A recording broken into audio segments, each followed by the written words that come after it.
নমস্কাৰ, আপুনি সংযুক্ত হৈছে প্ৰাইম নাওৰ সৈতে। ঢকুৱাখানাত ৰাষ্ট্ৰীয় কৃষি বিকাশ যোজনাৰ 28 কুইণ্টেল নহৰু কঠীয়া বিতৰণ কৃষকক। ৰাষ্ট্ৰীয় কৃষি বিকাশ যোজনাৰ অধীনত ঢকুৱাখানাৰ কৃষকক আজি বিতৰণ কৰা হয় নহৰুৰ কঠীয়া। এক বিতৰণী সভাৰ জৰিয়তে আজি আনুষ্ঠানিকভাৱে নহৰু কঠীয়া বিতৰণৰ শুভাৰম্ভ কৰে লখিমপুৰ জিলাৰ কৃষি বিষয়া প্ৰবীণ শইকীয়াই। কৃষি উন্নয়ন বিষয়া দীপজ্যোতি চুতীয়াই জনোৱা মতে আজি ঢকুৱাখানাত কৃষি চক্ৰৰ 12টা গোটক 17 কুইণ্টেল 50 কেজি নহৰু 38 বিঘা মাটিত ৰুবৰ বাবে আৰু সোণাৰী চাপৰিৰ কৃষি চক্ৰৰ 20 জন কৃষকক 10 কুইণ্টেল 50 কেজি নহৰু কঠীয়া 23 বিঘা মাটিত ৰুবৰ বাবে বিতৰণ কৰা হয়।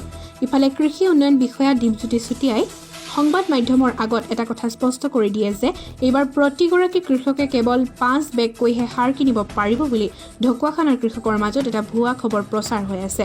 এই খবৰে কৃষকসকলক যথেষ্ট বিপাঙত পেলাইছে, কিন্তু এই খবৰ শুদ্ধ নহয়। প্ৰতিজন কৃষকে এমাহত 50 বেগলৈকে সাৰ ক্ৰয় কৰিব পাৰিব বুলি তেখেতে জানিবলৈ দিয়ে। ঢকুৱাখানাৰ পৰা হৰিপ্ৰসাদ চুতীয়াৰ ৰিপৰ্ট, প্ৰাইম নাও।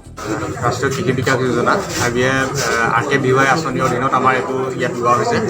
এইটো ঢকুৱাখানাৰ কাৰণে আমাৰ 17 কুইণ্টেল বীজ আহিছে আৰু ঢকুৱাখানা আৰু ঘিলামৰাৰ কাৰণে আমাৰ প্ৰায় 10 কুইণ্টেল বীজ আহিছে আমাৰ ইয়ালৈ। আৰু এতিয়া আমি এই যিখিনি বীজ আমাৰ মাজত আহিছিলে, যিহেতু আমাৰ উৎকৃষ্ট সময় এতিয়া আমি কৃষক ৰাইজক দিবৰ বাবে, গতিকে কৃষক ৰাইজৰ উন্নতিৰ লগত সদগতি ৰাখি আমি এই আজি অনুষ্ঠানটো আমি হাত ধৰিছোঁ। ইয়াৰ পৰৱৰ্তী সময়ত আৰু কৃষকৰ বাবে কি কি বীজ আহিব? বৰ্তমান আমি এতিয়ালৈকে গম পোৱা মতে এতিয়ালৈকে আমাৰ মটৰ মাহৰ বীজ আহিব বুলি আমি জানিব পাৰিছোঁ, আৰু এতিয়ালৈকে আমাৰ গোমধানৰ বীজটো অলৰেডি আমাৰ আহি গৈছে, আৰু সৰিয়হটো আহিব আমাৰ। আৰু এতিয়া যিহেতু বীজসমূহ বিতৰণ কৰা হৈছে, কিন্তু এটা কথা দেখা গৈছে যে এইবাৰ সাৰৰ ক্ষেত্ৰত কৃষক সমস্যাত পৰিছে। এজন খেতিয়কক ইউৰিয়া কেৱল 5 বেগহে দিব বোলে এইবাৰ। এই ক্ষেত্ৰত কৃষি বিভাগে কিবা সহযোগিতা আগবঢ়াব নেকি সাৰ দিয়াৰ ক্ষেত্ৰত? আচলতে যিটো নিউজ আপোনালোকে পাইছে, নিউজটো অকণমান ভুলভাৱে পাইছে। এজন কৃষকে 5 বেগ নহয়, আচলতে এজন কৃষকে 50 বেগলৈকে সাৰ নিজে ঘৰত মজুত ৰাখিব পাৰে।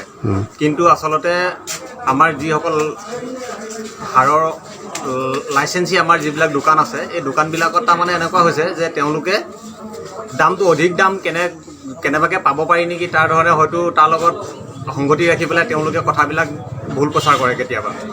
গতিকে আমি ভাবোঁ যে কৃষক ৰাইজলৈ আমাৰ ডিপাৰ্টমেণ্টৰ ফালৰ পৰা অনুৰোধ জনাইছোঁ যে আমাৰ প্ৰতিজন কৃষকে 50 বেগলৈকে আমাৰ সাৰ তেওঁলোকে নিজে মজুত ৰাখিব পাৰিব।